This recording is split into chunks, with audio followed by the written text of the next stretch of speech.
She smiled when she said it, her lips curving around the words like they were some playful sin. "You'd make a hot mafia boss," she teased, wiping down the bar as if she hadn't just spoken a sentence that could peel back the skin of my world. I should have laughed, brushed it off like men do when they're trying not to be seen for what they are. But I remember standing there, frozen for just a second, because she had no idea how close she was to the truth, how dangerously her tongue had grazed the edge of a knife she couldn't even see. The lounge was half lit that night, gold lamps reflecting off the glasses, soft jazz curling through the air like smoke, and the city outside was murmuring its usual song, sirens, engines, whispers of people chasing whatever they thought salvation looked like. I'd built this place as a front, a quiet corner of my empire, a spot where blood didn't flow and names didn't matter. But when I walked through the door that night and saw her standing behind my bar, I knew peace wouldn't last long. She wasn't supposed to be there. The manager had hired her while I was in Naples handling some business. And by the time I came back, Lena Rossi was already part of the place, slinging drinks with a grin sharp enough to cut glass and eyes that made men forget their vows. She was quick with her words, quicker with her smiles, and completely unafraid in a way that made the air around her hum. Most women who came near me felt it, that instinctive unease like an animal sensing a predator in the tall grass. But not her. She looked at me like I was just another man. Maybe a little too serious. Maybe a little too dangerous. But human. That was her first mistake. I sat at the far end of the bar, my usual drink untouched, pretending to watch the game on the overhead TV while really watching her. The way her fingers brushed the rim of a glass, the way her shoulders swayed to the rhythm of the music, the way her laughter melted into the low hum of conversation. It all drew me in like gravity itself had decided to play a cruel trick. She was light in a place I'd built from darkness, and I should have turned away before she became a weakness. But I've always been a man who lingers too long near the flame. When the drunk came in, a heavy-set guy in a wrinkled suit with more whiskey than manners, I saw the shift in her face. She didn't panic when he raised his voice, didn't shrink when he slammed his hand on the counter. She just straightened her back, chin high, and said, "You've had enough for tonight, sir." Calm, steady, defiant. He grabbed her wrist. I was on my feet before I even realized I'd moved. "Let go," I said quietly, "because I don't believe in shouting. It ruins the effect." He turned, tried to square up like he thought I was another man he could intimidate. I could smell the whiskey on his breath when he muttered something about minding my own business. The next few seconds happened the way muscle memory does, without thought, without hesitation. My hand closed around his wrist, twisted until I heard a crack, and then I pushed him back just hard enough for him to stumble into the wall. No one said a word. The music kept playing, the city kept breathing outside, and the only sound that filled the air was the slow exhale of his pain. I didn't break eye contact with him when I spoke, but I knew she was watching me. "Apologize." He did. Then he left. When I turned back, Lena was looking at me. Not scared, not trembling, but curious. Like she was trying to piece me together, like she wanted to know what kind of man could make someone twice his size fold without breaking a sweat. "Thanks," she said, voice low but steady. Then that damn smirk appeared again. "You'd make a hot mafia boss, you know that?" It was a joke, a throwaway line, but for me it was a blade pressed to the truth. I remember the way the words hung between us, heavy and sweet. I could have told her then. I could have leaned forward, brushed a strand of hair from her cheek, and said, "Careful what you wish for, sweetheart. You're closer than you think." But instead I just smiled, or whatever passed for a smile on me, and said, "Yeah, I'll keep that in mind." She laughed, bright and easy, and turned back to pour another drink, completely unaware that her joke had slipped past the armor I'd built over years of blood and betrayal. Later that night, when the crowd thinned and the lights dimmed, I found myself still sitting there, still watching her. She was humming to herself, cleaning glasses, her hair pulled loose from the braid she always wore. I should have left hours ago, but something in me wanted to memorize her. The way her lips moved when she spoke, the tiny crease between her brows when she concentrated, the warmth she carried like it belonged to another world. When she caught me staring, she didn't look away. "You're here a lot," she said. "Don't tell me it's the drinks." "It's the service," I replied, and it made her laugh again. She leaned forward on the bar, elbows on the polished wood, eyes glinting beneath the dim light. "You're not like the others, are you?" "What others?" "The ones who come here to forget who they are. You look like a man who never forgets." That hit closer than she knew. I'd built an empire on memory, remembering every slight, every betrayal, every face that smiled before pulling a trigger. Forgetting wasn't an option in my world. But I just tilted my head, keeping the darkness where it belonged. "Maybe I just like the view." Her lips parted, and for a second neither of us said anything. The silence was thick, charged, and full of things that didn't belong in the open. Then she broke it with a playful grin. "Careful, or I might start thinking you're flirting." "Would that be so bad?" I asked. She didn't answer, but the way her eyes lingered on me was enough. When I finally left that night, the city felt different. Colder. Louder. The rain had started to fall, and as I walked to the car, I caught myself thinking about her laugh, about the fearless way she'd looked at me. It had been years since someone had done that. Looked without fear, spoken without calculation, smiled without wanting something in return. In my line of work, women came and went like smoke. Beautiful, temporary, and never safe to hold. But Lena was different. She didn't know it yet. But she'd walked right into the lion's den, and the worst part was, I wasn't sure I wanted her to leave. That night, lying awake in a bed far too big and cold, I could still hear her voice. That teasing tone that had somehow pierced through everything I was. "You'd make a hot Mafia boss." She had no idea how right she was, and the part that kept me awake, the part that made my chest tighten in a way I hadn't felt in years, was the quiet truth whispering in the back of my mind. If she ever found out who I really was, she'd never look at me like that again. But I already knew I wouldn't be able to stay away long enough to prevent it. Tomorrow, I told myself. I'll see her again tomorrow. And that's how it starts. Not with a plan, not with a threat, but with a joke from a girl who had no idea she'd just tangled herself with the devil. It had been 3 days since she called me a hot Mafia boss, and I'd spent every damn hour since trying to convince myself to stay away from that lounge, from her, from the way her laugh still echoed somewhere behind my ribs like a melody that refused to fade. I told myself I didn't have time for distractions, that I had business to handle, meetings with men who wore smiles that hid knives, and territories that needed reminding who owned them. But even as I sat across from one of my lieutenants, discussing numbers, shipments, routes, and silence money, I caught myself glancing at my watch, counting hours, thinking of her hands polishing a glass or the tilt of her head when she teased. It's funny how something as small as a woman's voice can crack through years of discipline, how it can slip through armor meant to withstand bullets and betrayals alike. I'd spent half my life learning to be untouchable, to walk into a room and make everyone else feel the temperature drop. And yet all it took was one girl with whiskey-colored eyes and a dangerous sense of humor to make me feel something I hadn't in years. Alive, curious, restless. I told myself I wouldn't go back.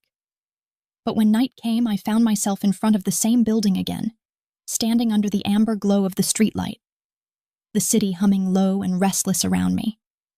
I told myself it was business, that I needed to check on the place, make sure everything was running smooth. It was a lie, of course, but lies have a way of sounding reasonable when you whisper them softly enough. The bouncer nodded when he saw me, his posture straightening instinctively. Inside, the music wrapped around me like smoke. Low jazz, soft lights, murmured conversations.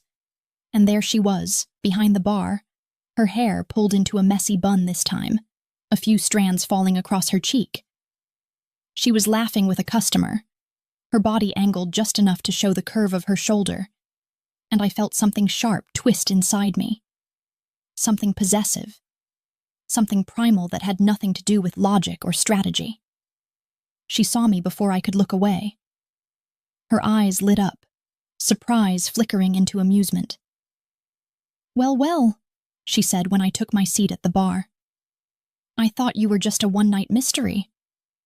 "Maybe I don't like being a mystery," I said, watching the way she moved, the way her voice softened the edges of the night.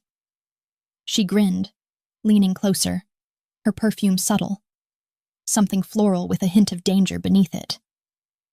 "Then maybe you're not trying hard enough." I should have left it there. But I didn't. The night slipped by in pieces. Quiet conversations, shared glances, the soft slide of her fingers as she handed me a drink. I told her small truths wrapped in bigger lies, that I owned a few businesses around the city, that I traveled a lot, that I liked quiet places because they reminded me of peace. She listened, curious, asking questions that felt harmless but weren't, not really. Every time she tilted her head and waited for my answer, I felt the walls around me thin, piece by piece. "Do you ever get tired of being in control?" she asked suddenly, her voice low enough that it felt like a secret. For a moment, I didn't know what to say. No one ever asked me that. Not my men, not my enemies, not the women who came to me with painted smiles and practiced submission. "Control keeps people alive," I said finally. She studied me for a long moment, then smiled, that same soft, dangerous smile that seemed to see too much. "You say that like you don't include yourself in that equation." Her words lingered, heavier than they should have been. Before I could respond, Matteo, my second, my oldest friend, the only man who knew everything, appeared beside me. He was wearing that look he always did when he thought I was about to make a mistake. "Boss," he murmured, leaning in. "Need a word." Lena's eyes flicked to him, curious at the title. I ignored it. "What is it?" Matteo didn't lower his voice much, but the tone was clipped. "We got word that the Santori boys have been sniffing around the Lower East Side again. Maybe looking for a weak link. Thought you'd want to know." The words sank into me, dark and steady, like the pull of a storm. I nodded once, my face neutral, but inside, everything sharpened. "Handle it," I said quietly. He hesitated just a fraction before adding, "She's trouble." His eyes flicked toward Lena, then back to me. "You know it, and I know it. Don't mix worlds, Dom. You've done too well keeping them apart." I didn't answer. He left. When I turned back, she was pretending to wipe down the counter, but her curiosity was written all over her. "Boss?" she repeated, the word tasting different in her mouth, playful but edged. "It's just a nickname," I said easily, though my pulse had shifted gears. She arched a brow. "Sure it is." There was something in her tone. Teasing, yes, but probing too. Like she was peeling back the layers without realizing how dangerous that could be. I found myself smiling, despite the weight settling in my chest. "You ask too many questions, Lena." "You give too few answers," she shot back, then leaned forward again, close enough that I could see the flecks of gold in her eyes. "Makes a girl curious." "Curiosity," I murmured, "is a dangerous habit. So is showing up where you shouldn't." She had me there. I stayed longer than I should have. We talked about everything and nothing, music, travel, the way the city never really sleeps. And as the night deepened, I felt something unraveling inside me. Every rule I'd ever written for myself. Never mix business with pleasure, never let someone in, never let a stranger make you forget who you are, began to sound less like commandments and more like excuses. When the bar finally closed, she walked me to the door, her breath visible in the cool night air. "You really don't talk about yourself much, do you?" she said softly. "Not much to tell." "I don't believe that for a second," she replied, folding her arms. "You've got that look. The kind people get when they've lived through things that don't fit neatly into conversation." I could have told her the truth then, that she was standing inches from the man whose name made entire families cross themselves before speaking it, that my hands had built an empire out of ashes and blood. But instead I just said, "Maybe someday I'll tell you a story." She smiled. "I'll hold you to that." And then, before I could stop myself, I reached out, fingers brushing a loose strand of hair from her face.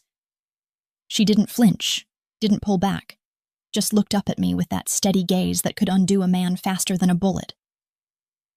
"Good night, Lena," I murmured. "Good night, mystery man," she said. "Try not to break too many hearts before you come back." I walked away before I could do something reckless, but even as I slid into the car, I could feel her presence clinging to me, the echo of her voice curling around the part of me that still remembered what it felt like to be human. Mateo was waiting at the curb, engine running, expression unreadable. "You keep going back there," he said, "and it won't be long before someone figures it out. Her, or worse." I didn't respond. The city outside the car window blurred by, streets I owned, corners that bled loyalty, buildings that whispered my name. But none of it felt as sharp, as real, as the sound of her laughter echoing in my head. I should have listened to him. Because by the next night, when the first gunshot shattered the glass of that same lounge and chaos tore through the place like a storm, I realized something I should have known all along.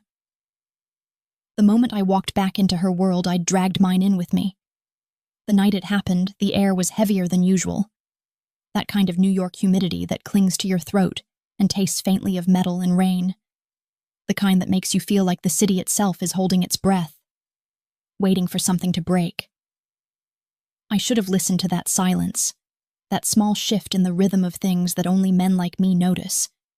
Men who've spent their lives watching patterns and learning what they sound like when they're about to turn deadly. But I didn't. Because I was too focused on her. Too distracted by the thought of her smile, the warmth of her voice, the way she'd started to become the one corner of my world untouched by blood. When I walked into the lounge that night, I remember thinking how ordinary it all looked. The lights were soft, the crowd was low, and Lena was there behind the bar, hair down this time, strands falling around her face in a way that made her look both wild and soft, like something untamed had found its place among the noise. She saw me, smiled in that way that made my pulse do something unfamiliar, and waved with the confidence of someone who didn't know the kind of men who watched her from the shadows.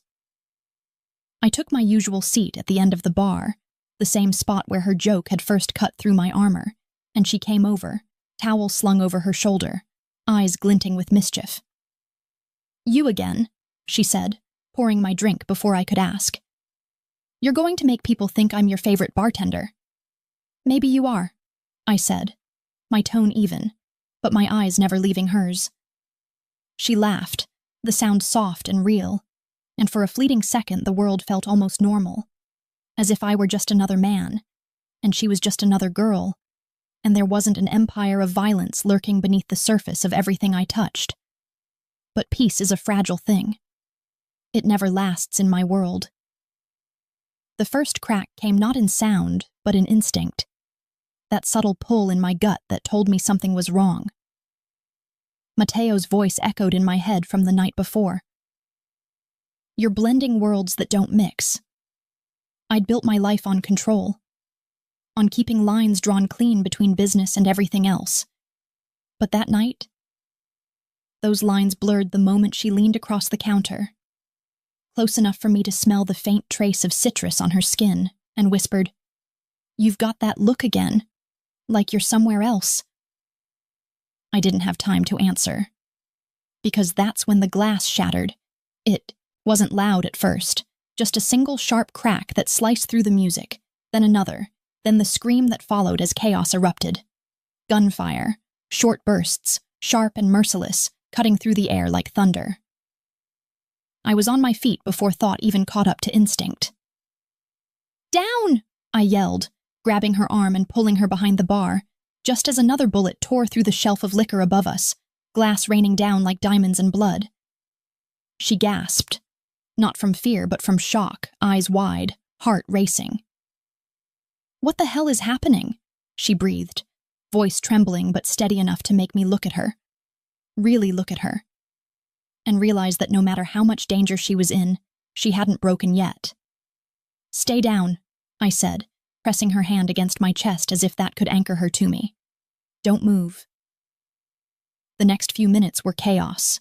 Chairs overturned, customers screaming, the sound of footsteps and gunfire blending into a symphony of violence that I knew far too well. My men, the ones who were always stationed nearby, were already moving. Shadows flickering at the edges of the room, returning fire, securing exits, handling it the way we always did, efficiently, quietly, without witnesses left standing. When it was over, the music had stopped, the lights flickered, and the smell of gunpowder hung thick in the air. My pulse was still hammering when I finally looked down at her. She was staring at me, breath uneven, a small cut blooming red across her cheek where the glass had caught her. I reached out without thinking, brushed the blood away with my thumb, and for a long, dangerous moment, we didn't speak. "Who were they?" she whispered. I could have lied. I should have. But the truth was too close. Too heavy. "Wrong place," I said quietly, though I knew that wasn't true. The men who'd come tonight weren't amateurs. They weren't random. They were Santori men, rivals who'd been itching to send me a message, and they'd just sent it loud and clear. "You're slipping, Moretti." I helped her up, steadying her with one arm around her waist. She was trembling now, adrenaline fading, eyes searching my face for answers I couldn't give her yet. "You knew this could happen?" she said suddenly, anger flashing through the fear. "You knew something like this could happen, and you still came here?" There it was. That fire again. The thing that both drew me in and burned me alive. "You're not safe here," I said instead, ignoring her question because there was no version of the truth that wouldn't make her run from me. "Apparently neither are you," she snapped, but there was a tremor in her voice that betrayed her. I turned, signaling to Matteo, who had appeared in the doorway, gun still drawn, jaw tight. "Clear it," I said. "No names, no trails. Handle the bodies." Lena's eyes widened. "Bodies?" she echoed, her voice barely a whisper. I met her gaze. "You didn't see anything, understand?" Her breath caught. Fear, disbelief, maybe both. "Dominic, what are you—" "Lena!" I stepped closer, lowering my voice until it was almost a growl. "Don't ask questions you don't want answers to." For a moment, she just stared at me, and I could see it. The flicker of realization, the slow unwinding of suspicion into something dangerous. She wasn't stupid. She was putting the pieces together.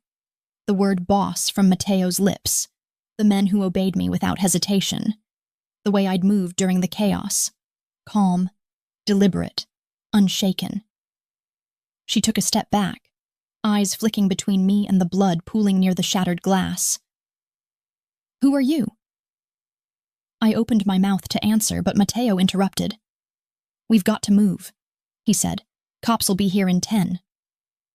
I looked at her one last time, trying to read the storm behind her eyes. "Go home," I told her. "Now." "I'm not leaving until you tell me what's going on," she said, stubborn as hell even with gunpowder still lingering in the air. I could have told her the truth. that she'd just stumbled into the orbit of a man whose name made the city tremble, that everything she thought she knew about me was built on lies and blood. But I didn't.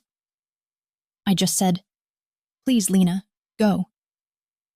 Something in my voice must have broken through because she hesitated, then nodded slowly. "This isn't over," she whispered, "not by a long shot."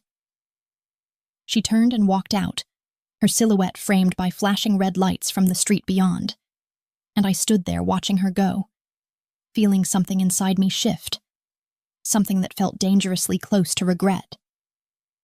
Mateo came up beside me, his voice low. "You know she saw too much." "I know," I said, lighting a cigarette with hands that weren't as steady as I'd like. "You should end it before it gets worse." I exhaled smoke and watched it curl toward the broken ceiling. "I can't," I said finally, because the truth was I didn't want to. Outside, sirens wailed in the distance, the city's lullaby for men like me. And somewhere beyond the flashing lights, Lena Rossi was walking home through the dark, carrying questions that could get her killed if she ever found the answers. But she would ask them anyway. I knew her well enough already to know that. And that meant one thing. This wasn't the end of the danger. It was the beginning. I didn't plan on seeing her again so soon, but plans are fragile things when emotions start to bleed into them, and I've never been good at letting go of the things I shouldn't want. 3 days had passed since the shooting at the lounge. 3 days of silence that should have been enough to erase her from my mind. But somehow every time I closed my eyes, I saw her face. The defiant set of her jaw, the blood on her cheek, the way she looked at me like she knew I was lying even when I didn't say a word. I told myself she'd walk away, that fear would keep her distance, that whatever curiosity burned inside her would flicker out before it got her killed.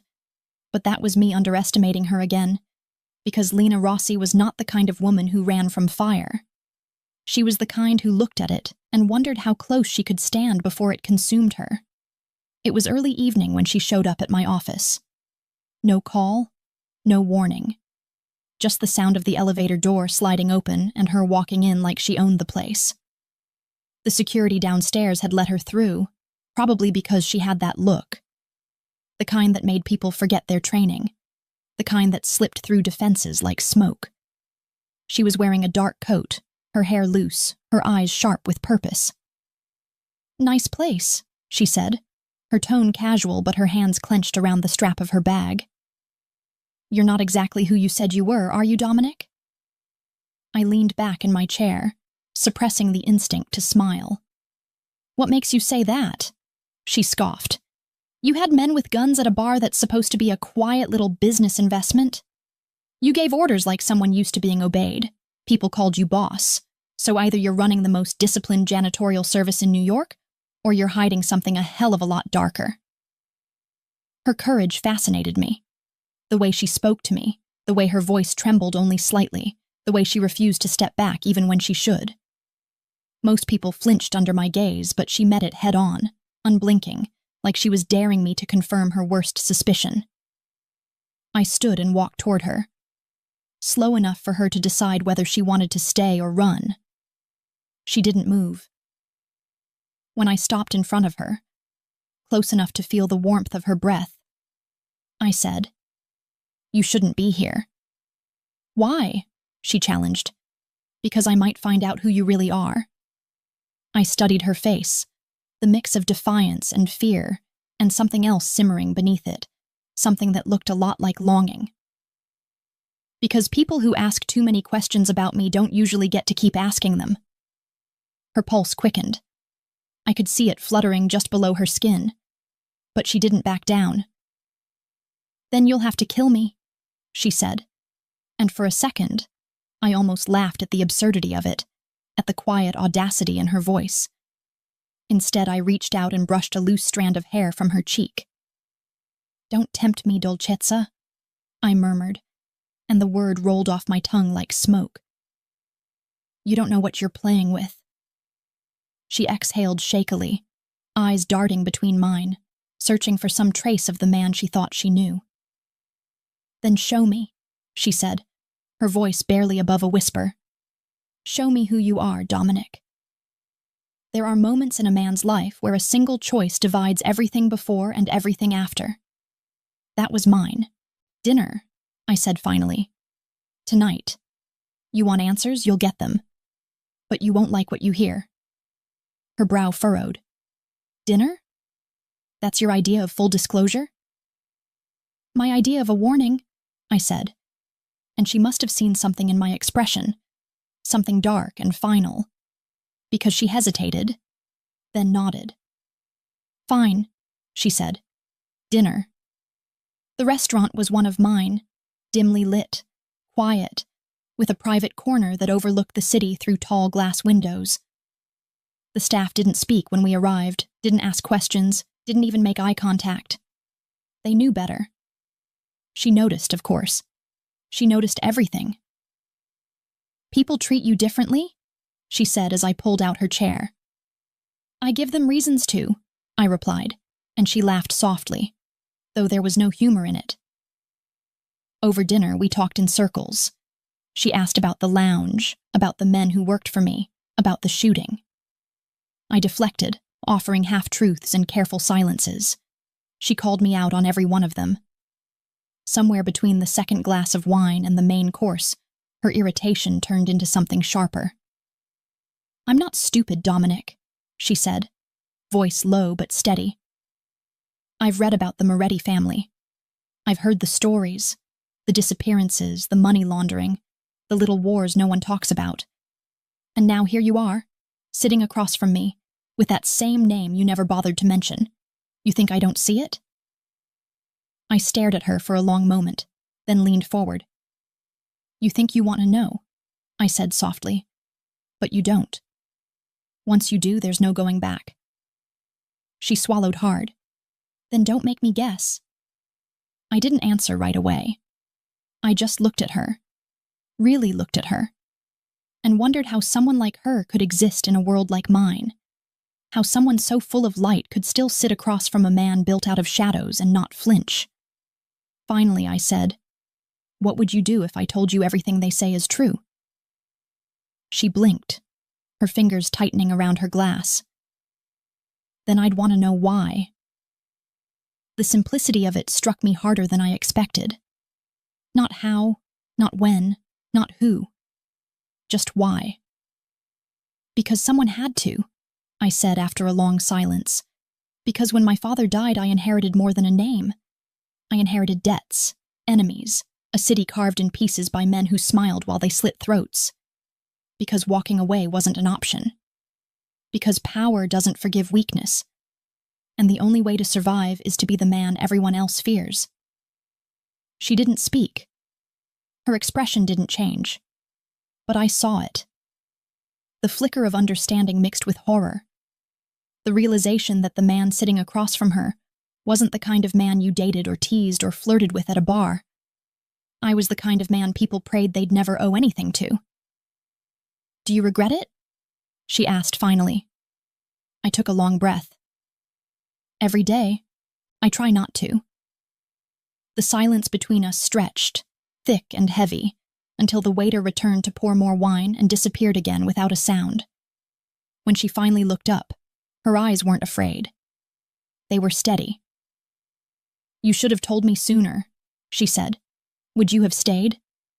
"I don't know," she admitted, "but I would have understood." That honesty, quiet, painful, raw, undid something in me. I leaned back, watching her in the dim light, the way her hands trembled just slightly as she lifted the glass to her lips, the way she tried to keep her composure even as her world tilted on its axis. "You should walk away now," I said quietly, "while you still can." She smiled, small, defiant, the same smile that started all of this. "You don't scare me, Dominic." I reached across the table, took her hand in mine, and felt her pulse race beneath my fingers. "Then you should," I whispered, "because I don't lose what's mine." Her breath caught, but she didn't pull away. She just looked at me, eyes wide and unguarded, and I realized then that it was already too late. For both of us. When I walked her to her car later, the city lights reflecting off the wet pavement, she stopped before getting in and turned to face me. "You know this doesn't change anything," she said. "I still want to see you." I stared at her, fighting the urge to close the distance between us.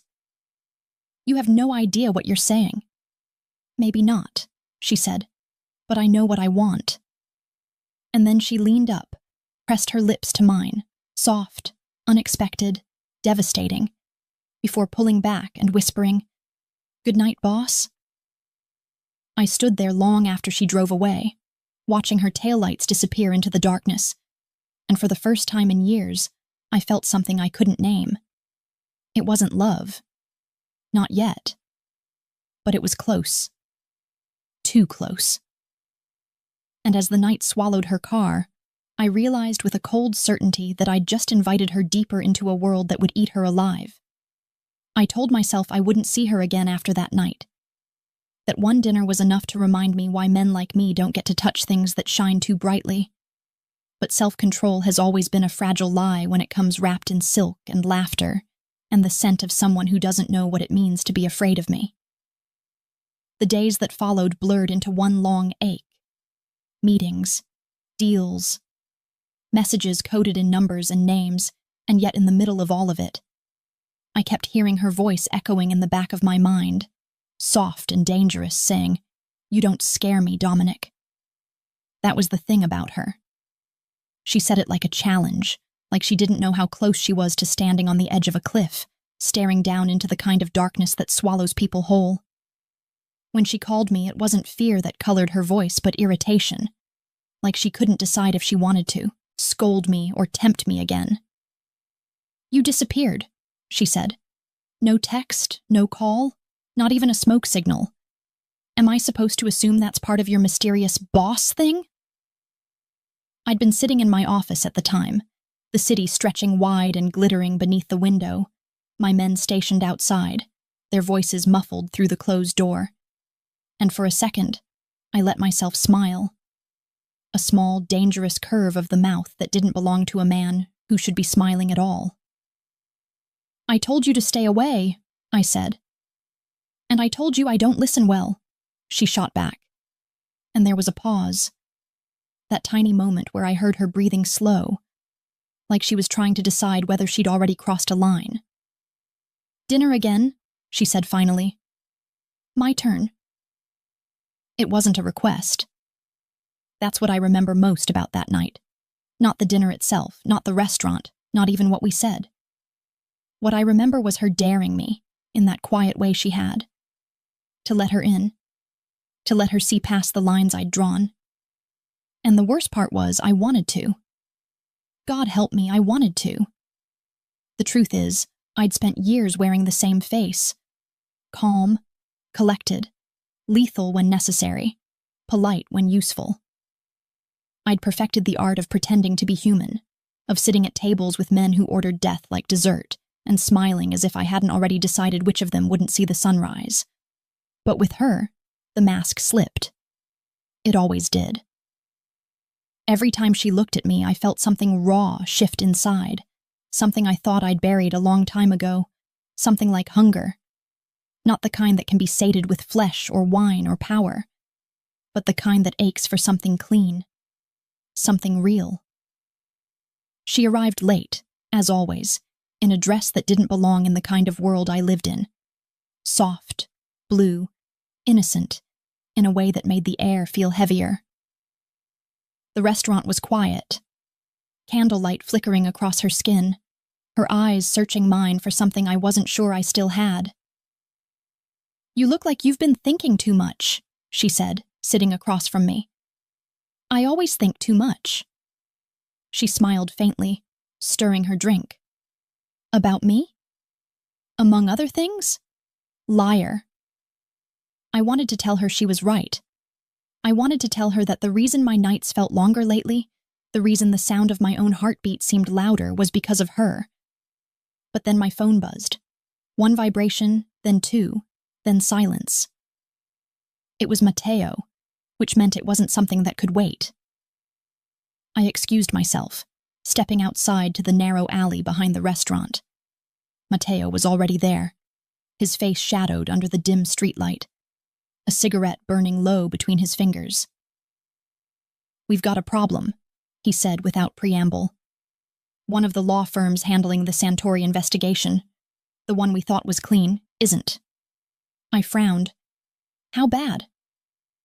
"Bad enough that one of their junior associates has been poking around your businesses. Files, ledgers, the works. She's asking questions that could lead right back here." "Handle it quietly," I said. "Who's the associate?"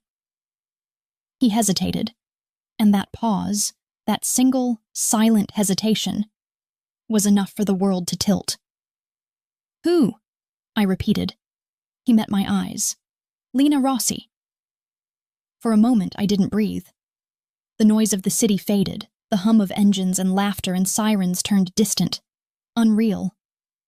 My chest tightened, and a single thought flashed through my head. Not anger, not betrayal, but disbelief so sharp it almost hurt. "No," I said quietly. "You're wrong. She's been part-time at Crestwood and Hale for almost 2 years. They've got a contract with the feds to look into financial crimes. The Santoris are the headline, but you and I both know these things overlap. She's probably chasing a lead without realizing where it goes." "Without realizing who it goes to," I muttered, running a hand over my jaw. Matteo's eyes were steady. "You need to fix this, before someone else finds out, because if she connects your name to the Moretti accounts, it won't be the Santoris who come knocking. It'll be the feds." He left me there with that truth, and for the first time in years, I didn't know what to do. When I walked back inside, she was still sitting there, unaware that the ground beneath her was about to collapse. She looked up when I approached, smiling faintly, but there was something in her expression. Curiosity, guilt, maybe both. "Everything okay?" she asked. "Fine," I said, though the word felt like glass in my mouth. She leaned forward, tracing her finger along the rim of her glass. "You have that look again," she said softly.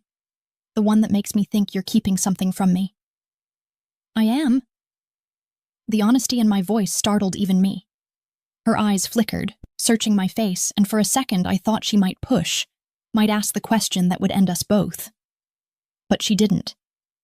Instead, she smiled, that same fearless, reckless smile, and said, "Then maybe someday you'll trust me enough to tell me what it is." If she only knew. The rest of the evening passed like smoke. Words and laughter and the quiet hum of something neither of us could name. But I couldn't shake the image of Matteo's face under that streetlight. Couldn't shake the sound of her name attached to a threat. When I dropped her off at her apartment later, she lingered by the door, her hand on my arm, her eyes full of something that made it hard to breathe. "You know," she said softly, "for a man who claims to be dangerous, you're not nearly as cold as you want people to think." I stepped closer, brushing my thumb along her jaw, memorizing the warmth of her skin. "That's where you're wrong," I murmured. "I'm colder than you'll ever understand." She smiled, not believing me, and kissed me. "Good night." A slow, unguarded kiss that tasted like promises neither of us could keep. I watched her go inside, waited until her light flickered on through the window, then turned and walked away.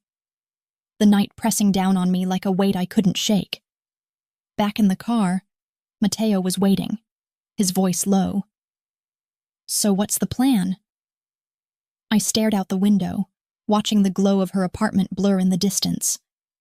"I don't know yet," I said, "but one way or another she can't keep digging." He nodded. "And if she already knows too much?" I didn't answer. Because the truth was simple and cruel. If she kept chasing the truth, I'd have to choose between the woman who'd made me feel alive again and the empire I'd built from bones and blood. And no matter which one I chose, something would die. It started with the rain. Soft at first, the kind that kissed the city in whispers, then heavier, more insistent, the kind that made everything blur at the edges. I've always hated rain, not because of what it was, but because of what it reminded me of. The sound of it against the windows the night my father died, the smell of it when I buried my first body, the way it made the city's sins run through the gutters like ink from a broken pen. That night, the rain fell the same way, thick and relentless, and I couldn't help but feel the weight of it pressing against my chest like a warning I refused to hear. Lena hadn't called me in 2 days, and that silence did something to me I couldn't explain. I told myself it was better that way, that she needed distance to forget what she was starting to piece together, that I needed time to make sure she didn't end up in a crossfire she couldn't even see coming. But underneath the logic, underneath the careful walls I'd built around reason, there was something raw gnawing at me. A restless panic that came with the realization that for the first time in years, I cared about someone who wasn't part of the business, someone who didn't owe me anything, someone I couldn't control. Mateo had been right about one thing. She'd been digging. I had confirmation the night before. One of my men intercepted a call from a Crestwood and Hale contact asking about a set of offshore records tied to one of my shell companies. Her name was on the inquiry. Whether it was intentional or not didn't matter. In my world, curiosity was a death sentence, and I was the one who signed it. I told myself I'd talk to her, warn her properly, make her understand that what she was walking into wasn't a game. But even as I rehearsed the words, I knew it wouldn't be that simple. She wouldn't believe me. Not entirely. She'd push. She'd demand answers I couldn't give her without putting her name on every list that got men killed. And still, I couldn't bring myself to send someone else to do it. If there was a line between my world and hers, I'd already crossed it the moment I kissed her. When I finally went to see her, the storm had deepened. The city was drowning in it, streets glistening, headlights smeared across wet asphalt. Her building sat on the corner of 7th, small and old, the kind of place that smelled faintly of coffee and faded paint. I knew every shadow within 3 blocks, every camera, every exit. Still, my pulse quickened when I reached her door. She opened it before I could knock twice. Her hair was damp, curling slightly from the humidity, and she wore one of those loose sweaters that made her look softer than she had any right to. For a moment, she didn't say anything, just looked at me. Tired, cautious, but not afraid. "I was wondering how long it would take you to show up," she said quietly. "You've been watching me, haven't you?" I didn't bother denying it. "It's not safe for you right now." She gave a small, humorless laugh. "I think that ship sailed the night someone shot up my workplace." "Lena." "No, you listen to me," she interrupted, stepping closer, her voice trembling with something between anger and heartbreak. "I don't know what game you're playing, Dominic, but I'm not stupid. The firm I work for has been investigating financial movements that lead to one of your companies. You think I wouldn't notice? You think I wouldn't connect the dots?" Her eyes searched mine, looking for the man she thought she'd met. The one who smiled quietly at her jokes, who pretended to be just another restless businessman. But there's only so long you can hide behind the version of yourself you build for others. I said nothing. And sometimes silence says everything. She shook her head, her voice breaking slightly. "You lied to me. Every word, every look. It was all just part of the act, wasn't it?" I stepped forward, my voice low, rough. "No. Don't twist this. I lied about who I was, yes, because it kept you alive. Because if you knew me, truly knew me, you'd already be dead." "Then what am I now?" she whispered, her hands trembling at her sides. "Because it kind of feels like I'm already halfway there." There are moments when words become useless, when all that's left is truth, heavy and brutal. I reached out, catching her wrist before she could pull away. "You think you can just walk out of this? You think the people I deal with will let you keep breathing after you've seen what you've seen, asked what you've asked? You're in it now, whether you want to be or not." She looked up at me, and for the first time, I saw the fear. Not of me, but of what she'd stumbled into. Then what happens now? She asked. Before I could answer, there was a sound outside. Faint at first, then sharp, unmistakable. Tires screeching, doors slamming, footsteps. My blood went cold. I pushed her back instinctively, hand reaching for the gun at my waistband as I moved to the window. 3 cars, black, unmarked. The Santoris. I'd recognize that kind of arrogance anywhere, showing up in the open, like they wanted me to know who it was. Get down! I hissed, pulling the curtain aside just enough to see them moving across the street. They found you. Her voice was barely a whisper. Found me? They think you're leverage, I said, already checking the weapon, sliding around into the chamber. They must have found your name connected to the files. They'll use you to get to me. She stared at me, eyes wide, realization dawning with a kind of horror that cut deeper than fear. Dominic! Stay behind me, I snapped, as the first bullet hit the door. The next few minutes unfolded in chaos.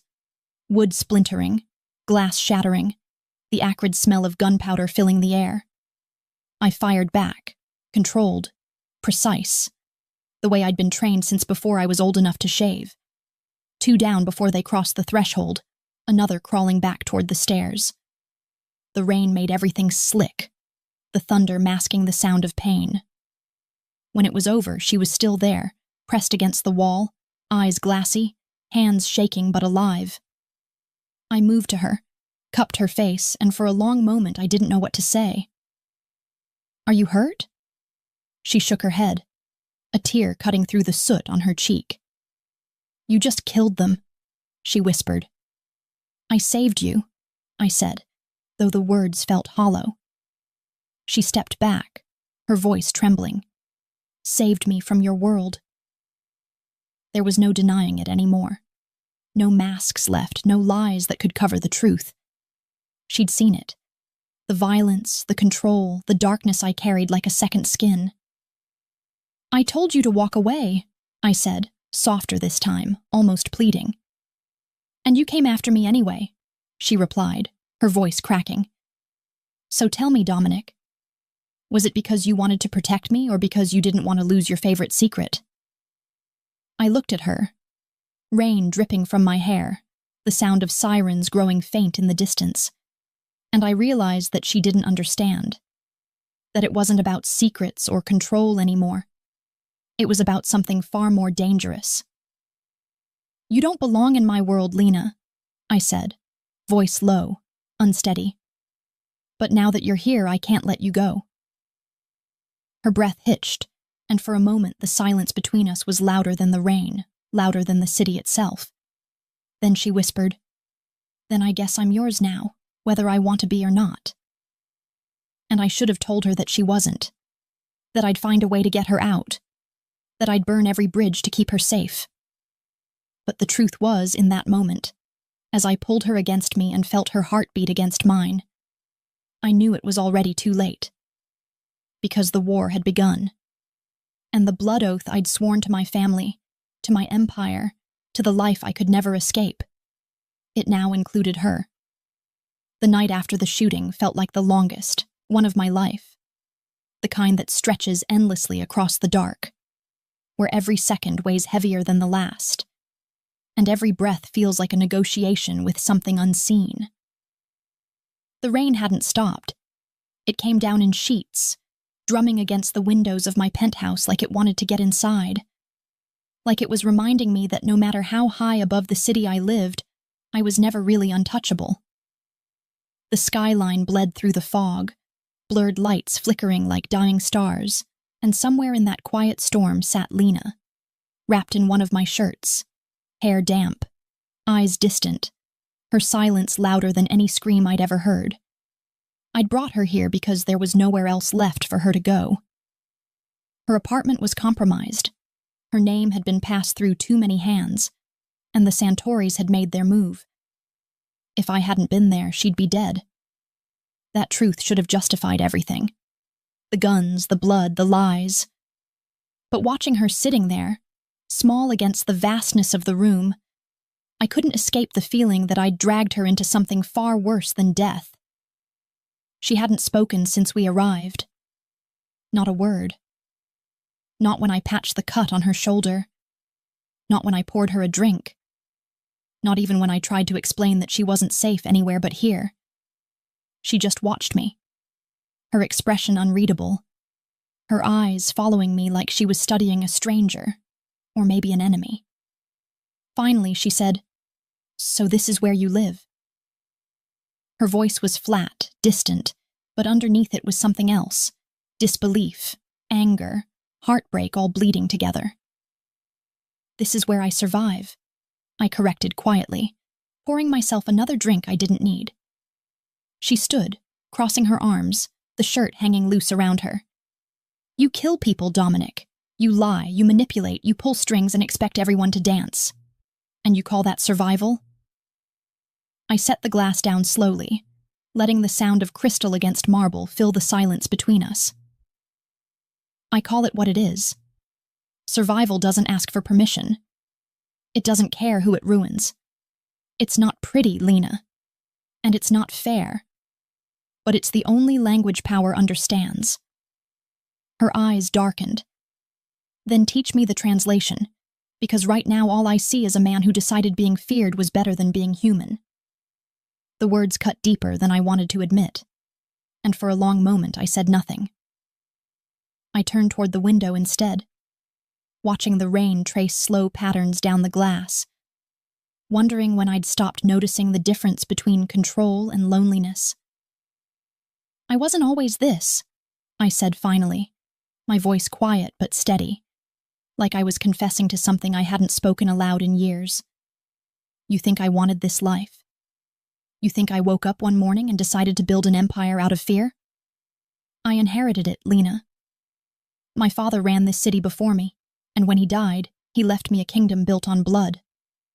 I tried to run from it once, thought I could build something different, something clean.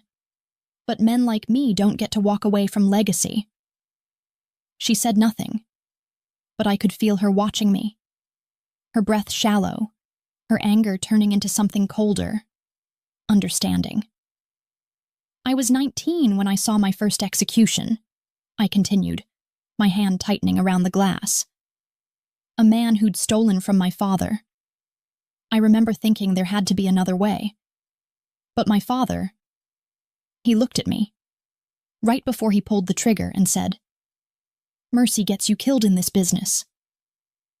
And I believed him. Every decision I've made since then, every line I've crossed, has been because of that moment." I turned back to her, meeting her eyes. "You wanted to know who I am? That's who. The man who learned too early that kindness is a luxury, and love is a weakness. The man who keeps his enemies close and his heart locked behind 1,000 walls. The man who should have stayed away from you." Her lip trembled, but her voice didn't break. "Then why didn't you?"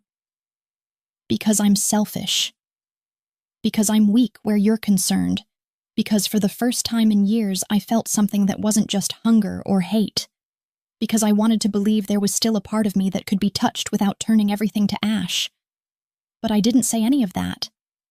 I just looked at her and said, 'Because you made me forget what I was.'" She blinked, and in that fragile pause I saw the fight drain from her shoulders. "And what are you now?" "Something worse," I whispered. The storm outside deepened, thunder rolling like distant cannon fire, and she stepped closer, her bare feet silent against the floor. "You could have killed them," she said. "The Santoris. You could have ended it before it ever reached me." "I did kill them," I said, voice low. "But power doesn't bleed from one body. It spreads. You cut off one head, 3 more grow back. That's how this world works. There's always someone waiting to take the throne." She studied me, her eyes filled with something I couldn't name. "And what about you?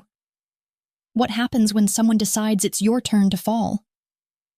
I smiled faintly, but there was no warmth in it. "Then I'll fall. But I'll take everyone who tries with me." Her silence stretched again. long enough that I thought she might walk away, might leave me standing there with the ghosts that never stop whispering. But instead, she did something I didn't expect. She reached for me. Her fingers touched mine, tentative but deliberate, her voice barely audible when she said, "You scare me, Dominic." "You should."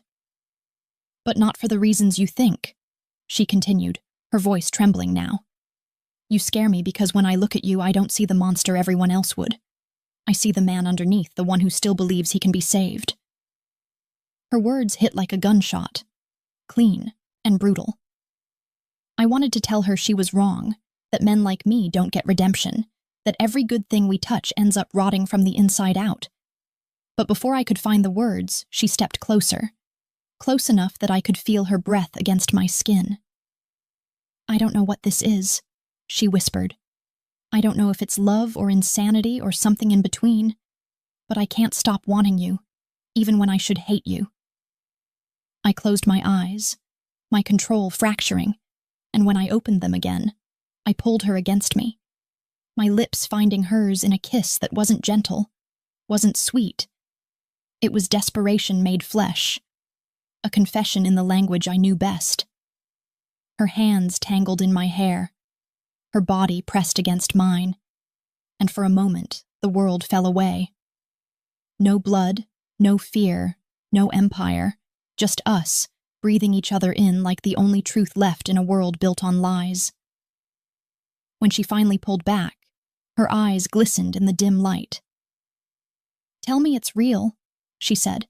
"Tell me I'm not just another thing you'll destroy." I brushed my thumb over her lips, my voice rough. "It's real," I said. "And that's the problem. Because love was the one thing I couldn't control. And in my world, anything I couldn't control eventually turned to ruin."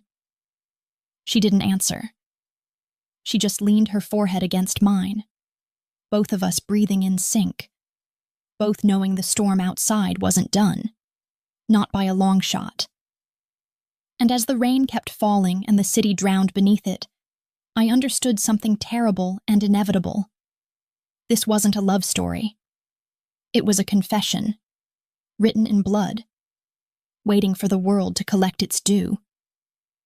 Love has a way of softening men who should never be softened, dulling instincts that once kept them alive.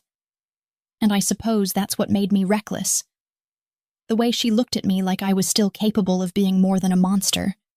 The way her touch rewrote the rhythm of my days until I stopped hearing the sound of danger approaching. I had spent my life learning to anticipate betrayal before it happened, to smell it in the air like smoke before the fire ever took hold. But with Lena, I let myself believe I could live outside of consequence, as if love could rewrite bloodlines, as if her heartbeat could drown out the centuries of violence carved into my name. For a while, it almost felt possible. The days that followed our confession blurred into a fragile kind of peace, one that felt both stolen and undeserved. She stayed in the penthouse, not because I asked her to, but because she seemed to understand that leaving would paint a target on her back, that the city beyond those walls had started whispering her name in tones meant for ghosts. She tried to make the space feel human again, coffee brewing in the mornings, her books stacked carelessly across my desk, the faint scent of her perfume lingering in rooms that once smelled only of whiskey and rain. And God help me, I liked it. I liked waking up and seeing her curled against me, hair spread across the pillow like spilled ink, her hand resting on my chest as if she could keep the darkness inside me from escaping. But peace never lasts in my world. It never has. And it never will. It always comes before the storm, that sharp inhale the universe takes before everything collapses. It began with a call. Mateo's voice on the other end, low and edged with something I hadn't heard from him in years. Fear. "They're moving," he said. "The Santoris have new backing, out-of-town investors, serious ones, money, men, firepower. They've hit 2 of our shipments already, and the word on the street is they're coming for the source next." "The source," I repeated slowly, my hand tightening around the phone as my eyes drifted toward the window where Lena stood, her silhouette framed by the gray morning light. "You," he said simply. I didn't answer right away. I just watched her for a moment, watched the way she reached out and touched the glass like she was tracing the city's pulse, unaware that it was already closing in on her. "Double security," I said finally. "No one moves without my say." "Dom," Mateo's voice hardened. "This isn't just business anymore. They know about her." That one sentence felt like a blade sliding between my ribs. "How?" "Someone inside. Don't know who yet. But they've been feeding the Santori's intel for weeks. Names, locations, everything. They know you've gone soft, and they're going to use it." I hung up without another word. There was no need for more. Mateo understood me well enough to know what silence meant. When I turned back, Lena was watching me, her brow furrowed slightly, concern flickering in her eyes. "Bad news?" "Nothing you need to worry about," I said automatically, and she tilted her head. That small, knowing gesture that always made me feel seen in ways I didn't know how to handle. "Every time you say that," she said softly, "something bad happens." She wasn't wrong.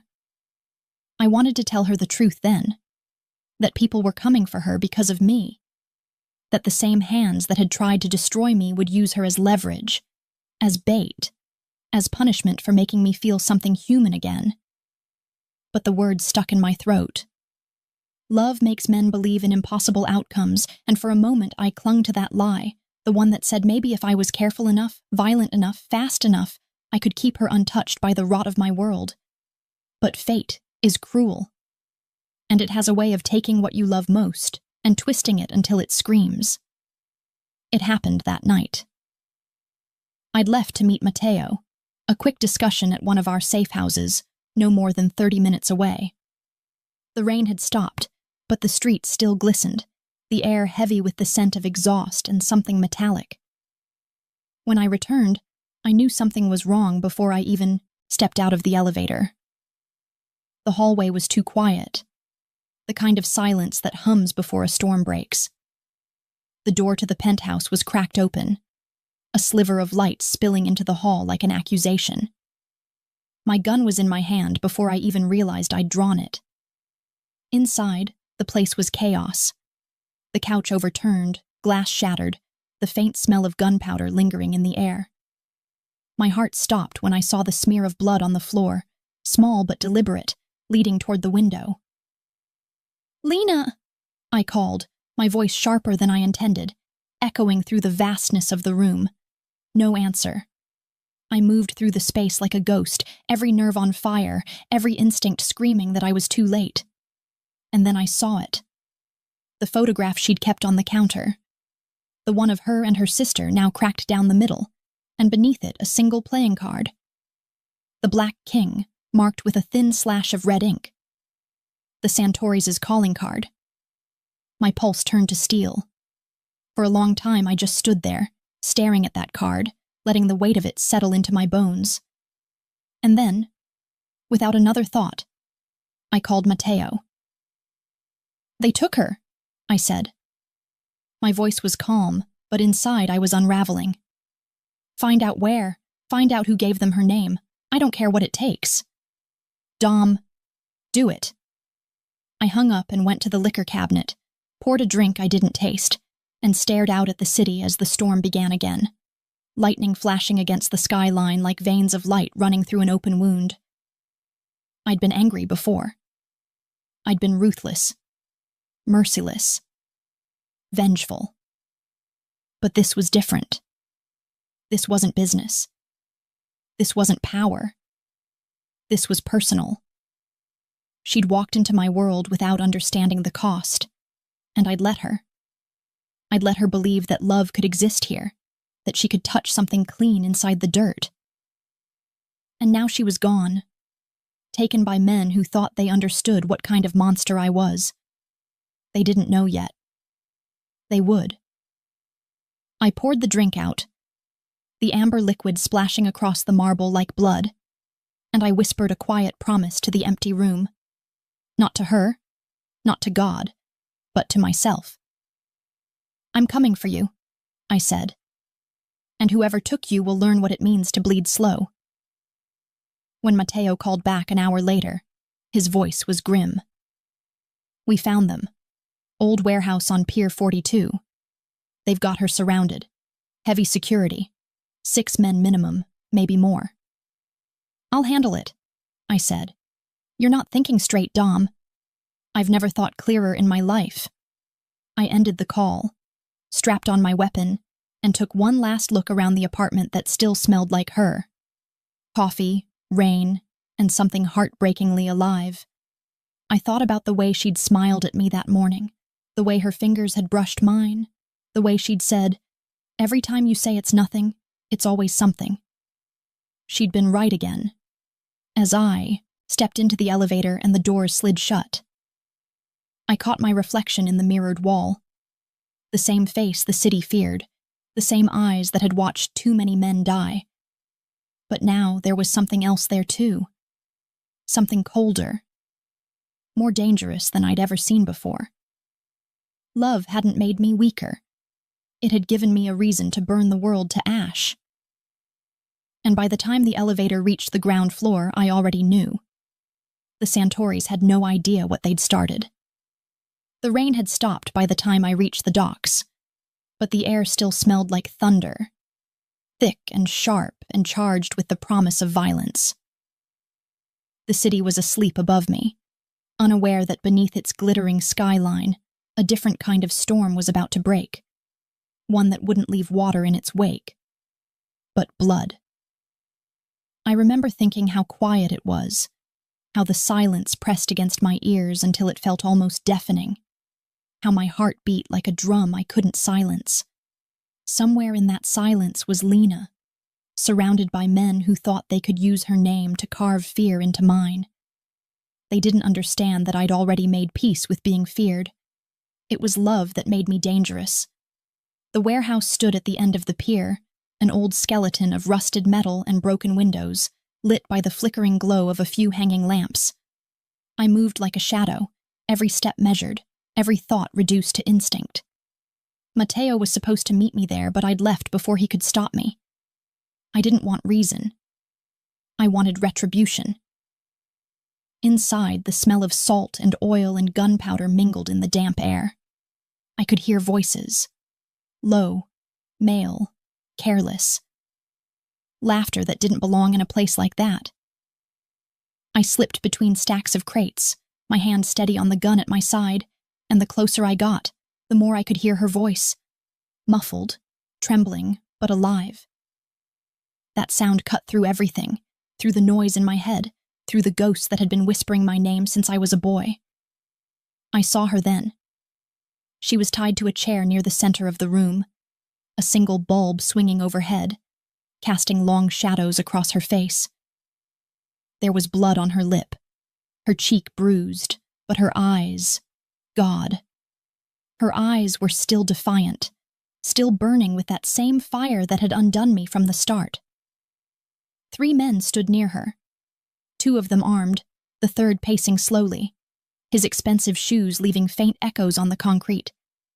I recognized him immediately. Carlo Santori, the youngest of the brothers, arrogant, cruel, too eager to prove himself in a world that devoured the untested. "You know, Moretti," he was saying, voice slick and mocking. "I almost admire you. You hide behind the illusion of control better than most. But everyone's got a weakness. And now I've got yours." I stepped out of the shadows before he could say another word.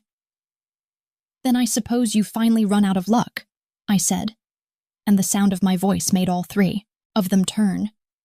The room shifted instantly, guns drawn, tension snapping like a wire. Carlo's smirk faltered when he saw my face. "Dominic," he said, almost laughing, though I could see the tremor in his jaw. "Didn't expect you so soon." "You should've," I said. "You touch what's mine, and I come for you." He gestured toward Lena, his smirk returning. though it didn't reach his eyes. Yours?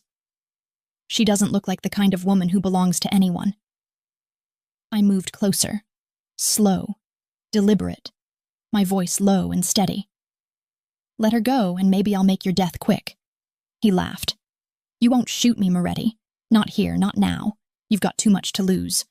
Word on the street says your men are restless. Matteo's been questioning orders. Maybe they're tired of your obsession with a girl who doesn't know her place. That name, Matteo, hit me like a blade. I froze for a fraction of a second, and in that pause, Carlo smiled wider, like he'd just pulled a string and was watching the world unravel. What did you just say? I asked quietly. He tilted his head. You really didn't know? The air between us shifted. My grip tightened on the gun, but I could feel it then. That faint tremor in the foundation, that small invisible crack that comes right before everything collapses. Matteo's voice echoed in my memory, the warnings, the hesitations, the way he'd known too much too soon. Carlo saw the realization hit me, and he laughed again, the sound sharp and ugly. He's been selling pieces of you to us for months, Moretti. Not because we paid him, because he's tired of living in your shadow. He thinks you've gone soft, thinks this woman has made you forget who you are. I wanted to deny it, to tell him he was lying, but deep down, I knew. I'd felt it in Matteo's silences, in the way he'd looked at me lately. Not with loyalty, but pity. Where is he? I asked, voice flat. Carlo shrugged. Probably watching right now? The words barely left his mouth before a shot rang out, slicing through the air, hitting one of his men square in the neck. Chaos erupted instantly. Shouting, gunfire, the metallic clang of bullets ricocheting off steel. I dropped to one knee, returned fire, 1, 2, 3 shots, clean and final. When the smoke cleared, only Carlo was left, bleeding from his shoulder, his face pale with shock. You think you can kill me and walk away? He rasped. I don't plan on walking, I said, and pulled the trigger. The sound was deafening in the silence that followed. I dropped the gun and went to Lena. She was shaking, tears streaking her face, but when I untied her hands, she grabbed mine so tightly it hurt. I thought, she started, but her voice broke. It's over, I said, though even as I said it, I knew it wasn't. It never is. We moved toward the door, but before we reached it, a figure stepped out from the shadows. Gun raised. Matteo. For a second, the world stopped moving. He looked different, older somehow, tired. His eyes met mine, and there was no apology in them, no hesitation, only resignation. You shouldn't have come alone, Dom, he said softly. You made it too easy. Why? I asked, though I wasn't sure I wanted the answer. He sighed, lowering the gun slightly. You stopped being the man we followed. The moment she came into your life, everything changed. You started protecting instead of conquering, feeling instead of leading. You forgot who you are, and I couldn't watch you burn everything we built. So you sold me out. I saved us, he said quietly. You think love makes you stronger, but it doesn't. It makes you careless. I wanted to shoot him, but my hands wouldn't move. This was Matteo, the man who'd saved my life a dozen times, the one who'd carried me through the worst of the wars, the one who'd once sworn that betrayal was a language he'd never learn. He looked past me at Lena, his expression hardening. She's not worth it, Dom. Don't, I said, stepping between them. Move, he said. No. We stood there for a long, unbearable second. Two men who'd once been brothers, now standing on opposite sides of a war neither of us could win. The sound of the rain outside crept back in, a quiet rhythm against the metal roof. Then the gun went off. The sound was softer than I expected, a muted crack swallowed by the storm. I didn't know who fired first, maybe him, maybe me. But when the smoke cleared, He was on the ground, blood spreading beneath him, his eyes still open, still full of that same disappointment that had been there since the beginning. Lena's voice broke through the ringing in my ears. "Dominic," she whispered, grabbing my arm, her voice thick with panic. "We have to go." But I couldn't move. I just stood there, staring at Mateo's body, the man who'd been my brother, my second, my mirror. The betrayal burned through me, hollow and merciless. When I finally turned to her, my voice was barely a whisper. "It's over." But even as I said it, I knew it wasn't. Because outside, in the distance, I could hear sirens. Not the Santoris. Not my men. The cops.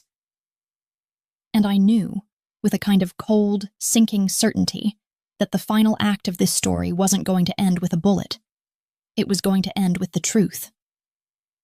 They say when the end comes, it doesn't announce itself with thunder or fanfare, but slips quietly into the room like smoke. You don't even realize it's there until you can't breathe anymore, until the weight of everything you've done presses against your ribs and refuses to let go. I'd always imagined my ending would be loud, a blaze of bullets and vengeance, the kind of death men like me are built for.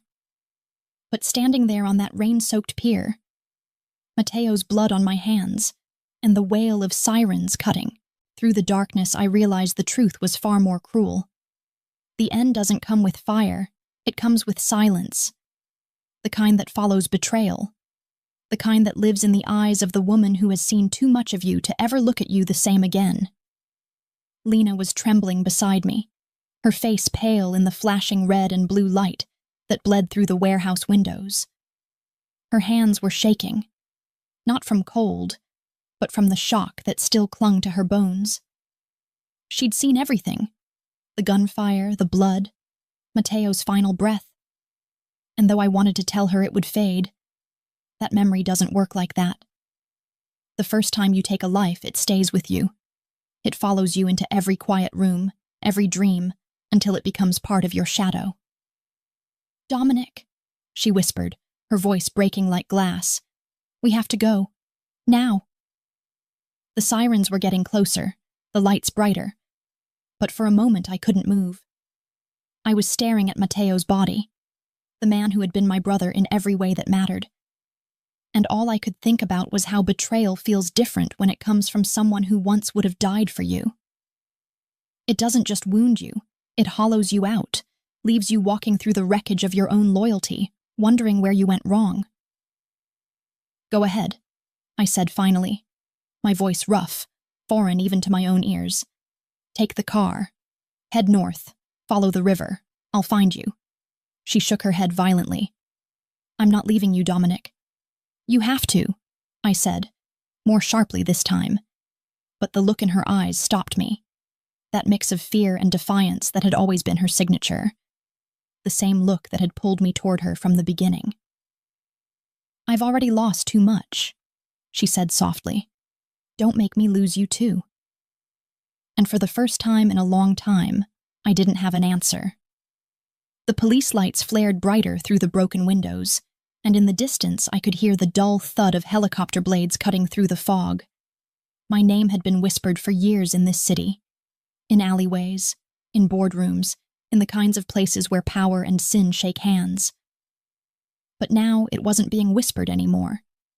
It was being shouted, broadcast, hunted. Mateo's betrayal hadn't just handed the Santoris an advantage. It had given the feds everything they needed to finally tear down the Moretti Empire. "Please," she said again, her voice trembling now. "Let's go." I looked at her, really looked, and something inside me cracked open. I'd spent my entire life fighting to protect what was mine, my name, my territory, my control. But for once, I wanted to protect something that wasn't built from fear. I reached out, touched her face, felt the warmth of her skin beneath my hand, and whispered, "Then we go together." We slipped out the back, moving through the maze of crates and rusted machinery, the night air thick with the scent of rain and salt and smoke. Every sound was amplified, the creak of metal, the splash of footsteps in puddles, the pounding of my heart in my chest. Somewhere behind us, the warehouse erupted with shouts and gunfire, the last act of a play I no longer wanted to star in. We made it to the car. A black sedan waiting in the shadows, one of a dozen I'd kept hidden for nights just like this. I slid behind the wheel, started the engine, and drove. Neither of us spoke for miles. The city fell away behind us, its towers swallowed by fog, its sins fading into the distance. The road ahead was endless and empty, lined with the ghosts of choices I could never undo. After an hour, she finally spoke. "Where are we going?" "I don't know," I said honestly. "Somewhere quiet. Somewhere they can't find us." She stared out the window, her reflection ghostly against the glass. "Do you think that place exists?" "Not for men like me," I said, "but maybe for you." Her voice softened, almost breaking. "Don't you dare talk like that." I smiled faintly, but there was no joy in it. "You still think you can save me?" She turned to me, eyes fierce despite the tears brimming there. "I don't want to save you, Dominic. I just want to love you. Isn't that enough?" It should have been. God knows it should have been. We reached the outskirts of the city by dawn. The rain had stopped completely, the horizon painted in muted shades of gray and gold. I pulled off the road near an overlook, the ocean stretching out below us like a dark mirror. For a long time, neither of us said anything. She rested her head against my shoulder, and I watched the sun rise over a world that no longer belonged to me. "You could still run," I said finally, my voice low. "Change your name, disappear. They'll come for me first, but if you go now, they'll lose the trail." She lifted her head, looked at me like she couldn't believe I still didn't understand. "If you think I'm leaving you after everything, you don't know me at all."